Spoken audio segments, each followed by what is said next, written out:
വയനാട്ടിൽ സ്കൂളിലെ ഓഫീസ് മുറിയിൽ നിന്ന് മൂർഖൻ പാമ്പിനെ പിടികൂടി.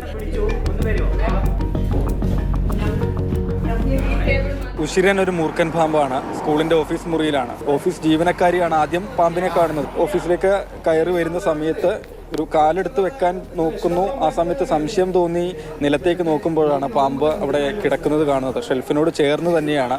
പെട്ടെന്ന് കാല് പിൻവലിച്ച് ബഹളമുണ്ടാക്കി പുറത്തേക്ക് ഓടുകയായിരുന്നു. പാമ്പ് പിടുത്തക്കാരൻ ഈ സ്കൂളിൻ്റെ പരിസരത്ത് തന്നെ ഉണ്ടായിരുന്നു. മറ്റൊരു പരിപാടിയിൽ പങ്കെടുക്കുന്നതിന് ആ പരിസരത്ത് തന്നെ ഉണ്ടായിരുന്നു എന്നതുകൊണ്ട് വളരെ പെട്ടെന്ന് സ്കൂളിലേക്ക് വന്നു. വനം വകുപ്പിൻ്റെ തന്നെ പാമ്പ് സംരക്ഷകനായ സുജിത്താണ് പാമ്പിനെ പിടികൂടുന്നതിന് വേണ്ടി വന്നത്. അങ്ങനെ ഏറെ പാടുപെട്ടാണ് ഏതായാലും പാമ്പിനെ പിടികൂടിയത്. അതിനെ പിന്നീട് വനത്തിലേക്ക് തുറന്നു വിടുകയും ചെയ്തു.